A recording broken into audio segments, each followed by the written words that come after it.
Olá, queridos, tudo bem com vocês? Espero que vocês estejam bem e que também estejam preparados para mais uma aula de literatura.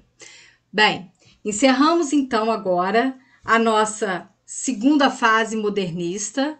Vimos aí um pouco da poesia desse segundo momento, falamos um pouquinho da produção da prosa desse segundo momento, e agora a gente vai conhecer um período posterior à segunda fase do modernismo, que nós vamos chamar de pós-modernismo. Vamos falar um pouquinho da literatura de 1945 até 1960. Então, deixa eu compartilhar com vocês a minha tela. Prontinho. E vamos falar um pouquinho da literatura que surge nesse momento, tá? O pós-modernismo é um período que vai de 1945 até 1960.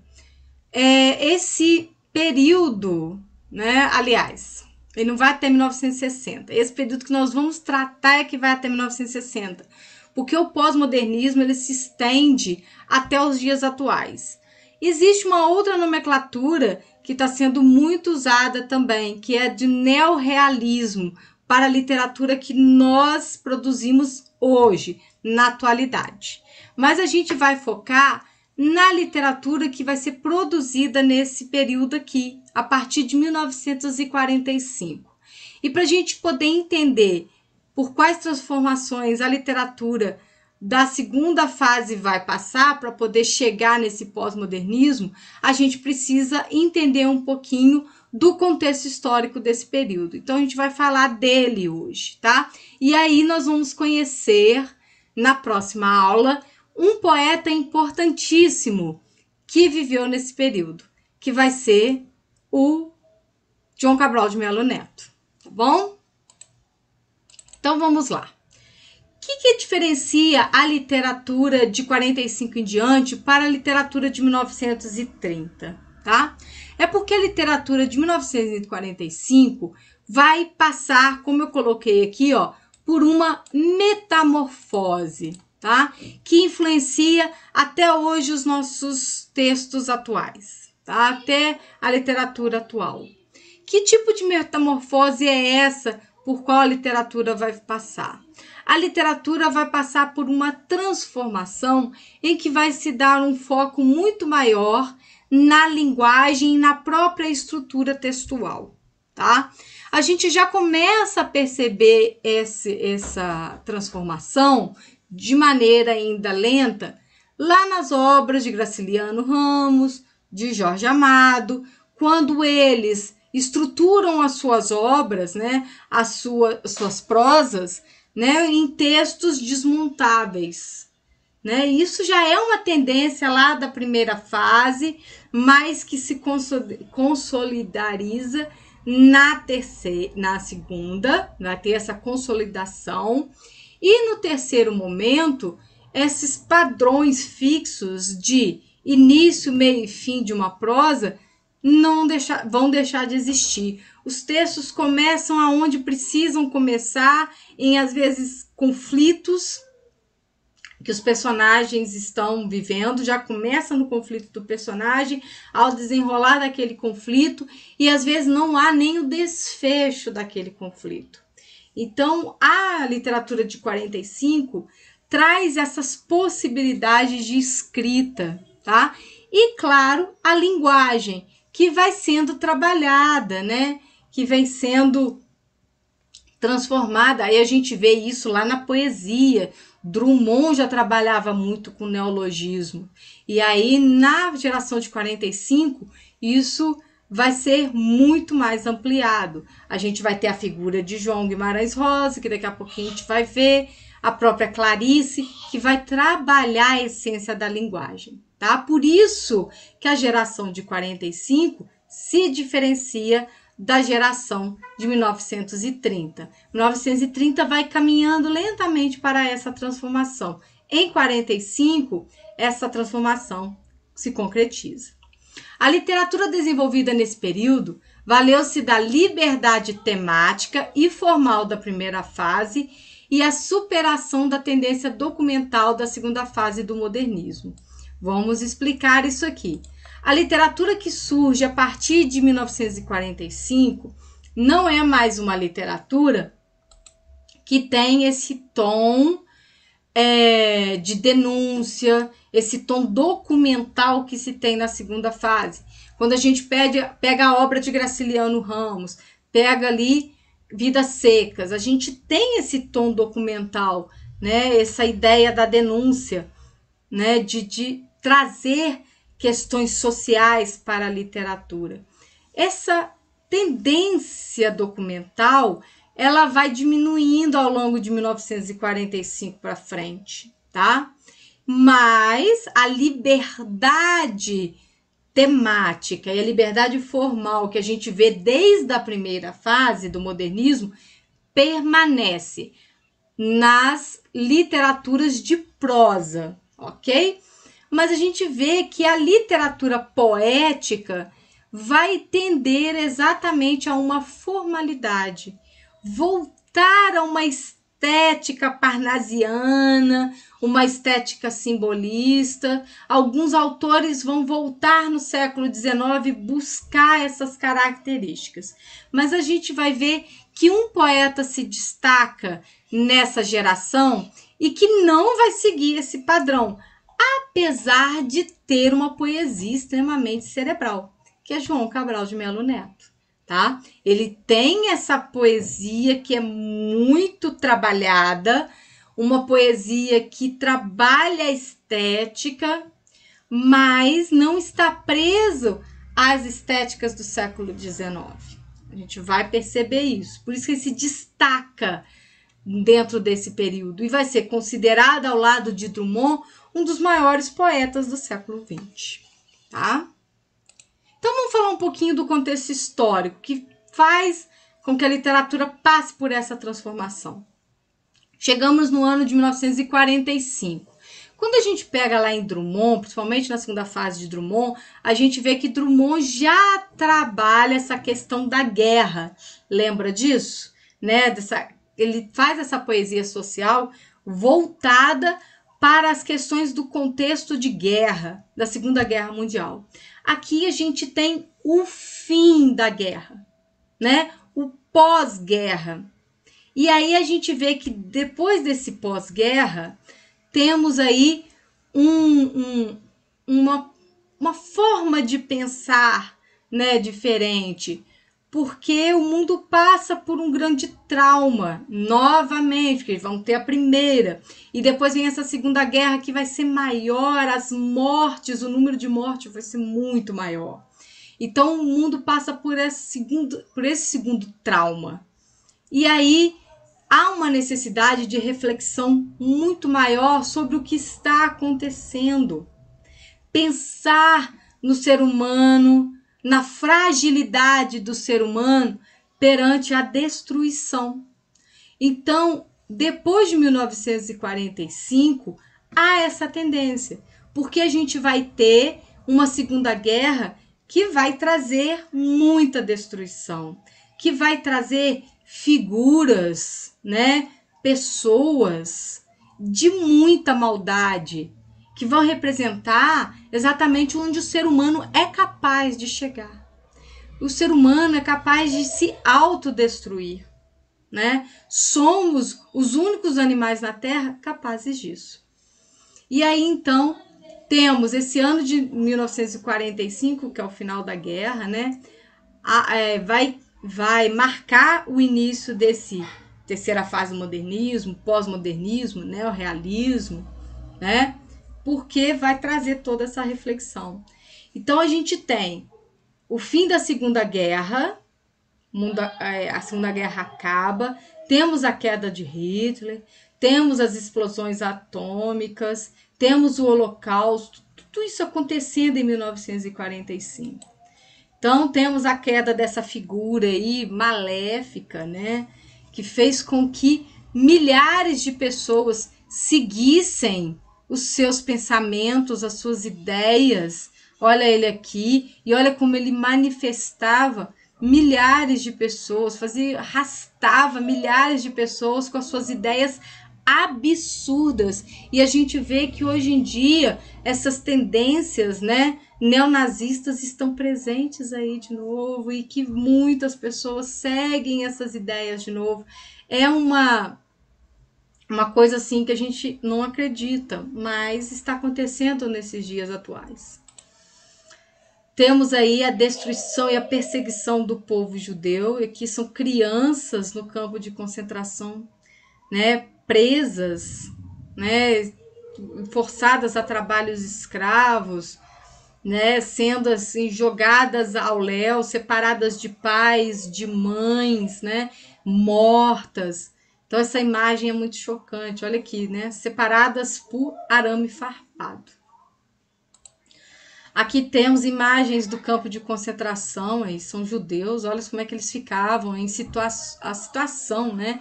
A condição que eles viviam, pessoas peladas, nuas. Então você imagina, né, na Europa, o frio, muitas delas morriam aí, assim, ó, dura, amanhecia no dia seguinte, morta por hipotermia. Aqui a gente tem cenas do Holocausto, né, de judeus aqui, ó, a gente vê que são judeus, né, ainda tem gente que nega isso, né, você vê exatamente pela feição do rosto, a magreza, olha aqui, ó, eles presos, não comiam, né, então imagina, coitados, cadê a força desse povo, né, ainda eram obrigados a trabalhar. Então aqui você tem a imagem deles mortos, exterminados, né? Temos aqui o outro lado também, não só do nazismo, mas também o outro lado contra o nazismo, a bomba atômica, a destruição da bomba atômica, né? Jogada pelos Estados Unidos no Japão. Então é essa situação que ficou o Japão. Olha o grau da destruição. Então é um momento em que o homem percebe que se pode autodestruir, né? Que o mundo pode acabar pela mão do próprio homem, né? Então essas cenas, essas ideias, esse contexto nos faz pensar que caminho estamos seguindo. Então, a partir de 1945, após o fim da guerra, esse pensamento filosófico é retomado, né? Quem somos nós, o que queremos, onde está Deus?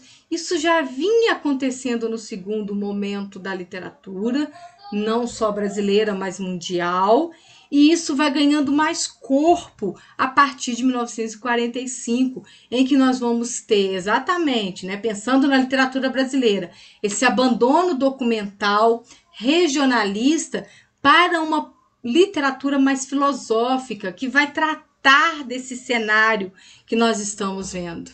Só que a partir de 1945, o mundo não se satisfaz com essa destruição e aí começamos uma nova guerra. Vem aí o período da Guerra Fria. Não há uma guerra de armas, mas há uma guerra de desenvolvimento tecnológico, temos aí a corrida espacial, temos um mundo literalmente dividido por um muro, como nós vimos aqui. Por quê? Você tem uma ideologia capitalista e uma ideologia socialista.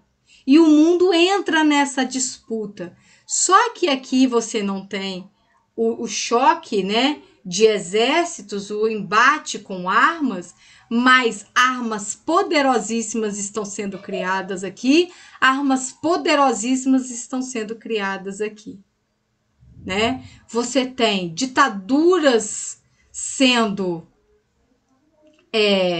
também desenvolvidas aqui, ditaduras de extermínios também, como isso acontece na China, e aqui a gente tem também outras ditaduras que vão ser influenciadas pelo socialismo, mas também influenciadas pelo capitalismo. A gente sabe que a partir da década de 60 no Brasil e na América Latina, essas ditaduras capitalistas, elas também vão existir, tá? Brasil, o que está acontecendo no Brasil em 1945? Né? A gente tem aí a queda de Getúlio Vargas, que fica 15 anos no poder, Durante um período, esse governo vai ser ditatorial, de 37 até 45, né? Nós vamos ter aí 8 anos de ditadura, né, de Getúlio Vargas, que vai predominar no Brasil. Então, essa ditadura acaba, né? A gente consegue ver esse período ditatorial na obra ali de Drummond. Drummond vai falar dessa ditadura, outros poetas da segunda fase vão falar dessa ditadura. Mas aí, em 1945, Getúlio Vargas deixa o poder e aí a gente tem o voto popular, né? E JK entra no poder a partir de 1956, tá?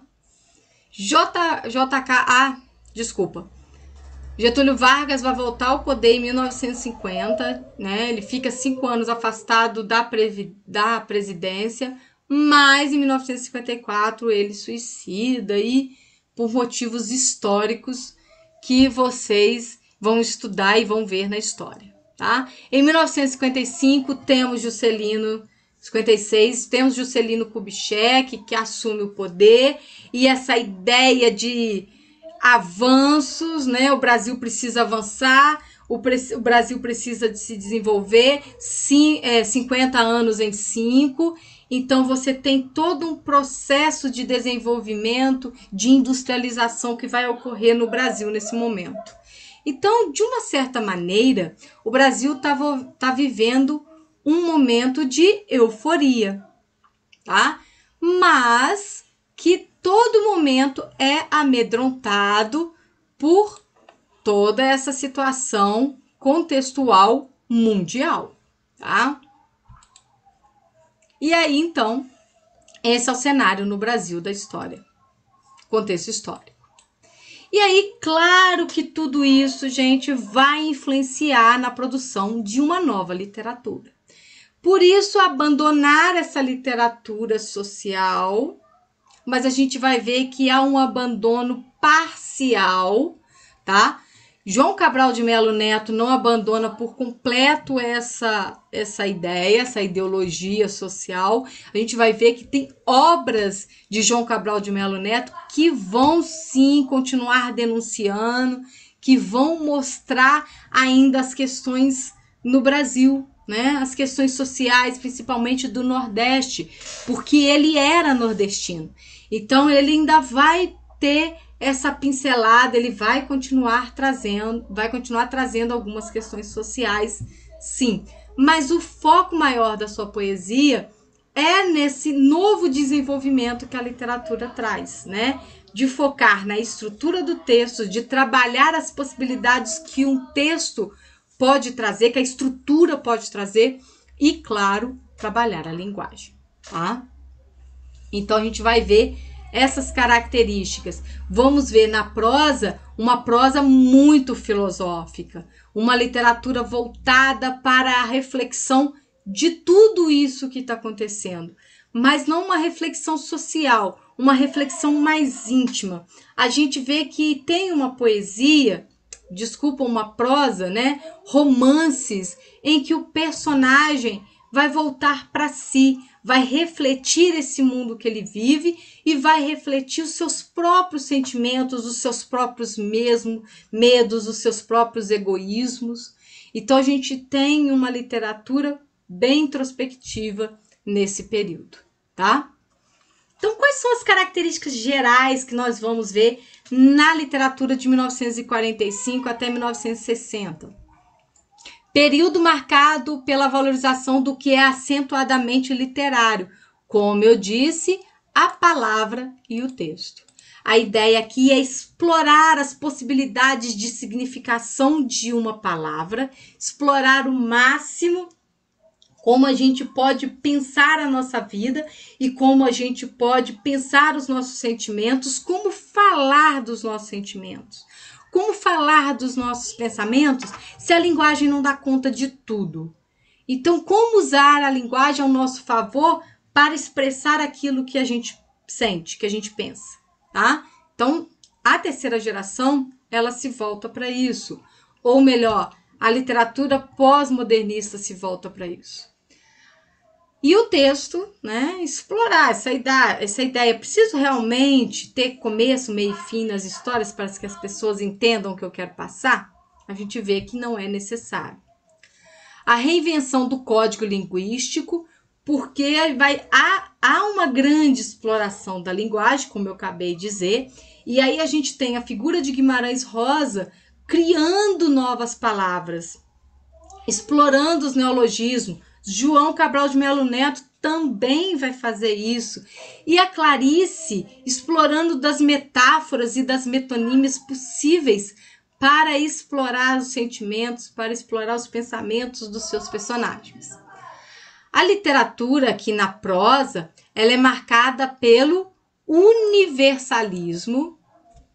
Opa, peraí. Então, a gente tem uma prosa universalista e introspectiva. Universalista porque o que o personagem vive, os seus dramas, os seus medos, os seus questionamentos, não é próprio de um único personagem ou de um ambiente, como acontece, por exemplo, no regionalismo, que a gente tem as características de uma região, uma condição, né? Aqui não. Aqui, independente desse homem, onde ele esteja, né? Seja no sertão, igual no caso do Guimarães Rosa, que vai buscar o sertão mineiro, né? Seja no centro de São Paulo, no Rio de Janeiro, nos Estados Unidos, na França, no Japão, seja onde esse homem estiver, os questionamentos são os mesmos. Então, se trabalha esses questionamentos, o medo da morte, né? O medo da solidão, o medo do desamparo, o medo do desamor, de ficar sozinho no mundo, tá? Tudo isso é trabalhado, o medo da loucura. Então, tem essas questões universais que vão sendo trabalhadas no texto. E a introspecção, né? Tudo isso é trabalhado dentro do íntimo do personagem, como o personagem pensa esse questionamento, tá? Então, é assim que a literatura da geração de 1945 vai desenvolver. A gente percebe que muitas dessas características já estão sendo desenvolvidas em 1930. Quando a gente pega os personagens, por exemplo, de Graciliano Ramos, igual lá a Vidas Secas, a gente percebe que Fabiano faz certos questionamentos, que Fabiano se volta para si, tem esses monólogos interiores, isso está acontecendo. Mas é a partir de 1945 que isso se torna uma característica comum entre os escritores, tá? Quais são os grandes nomes desse período, pessoal? Nós temos aqui Guimarães Rosa, Clarice Lispector e João Cabral de Melo Neto. João Guimarães Rosa, esse senhor aqui, né, que foi um autor fantástico. Clarice Lispector, uma dama maravilhosa da literatura, e João Cabral de Melo Neto, mestre da poesia. E a próxima aula a gente vai ficar por conta desse grande poeta. Ok, meninos? Ficamos por aqui. Na próxima aula a gente conhece um pouco da trajetória de João Cabral de Melo Neto e de suas poesias fantásticas, tá? Espero vocês no nosso próximo encontro. Um beijo e até a próxima aula. Tchau!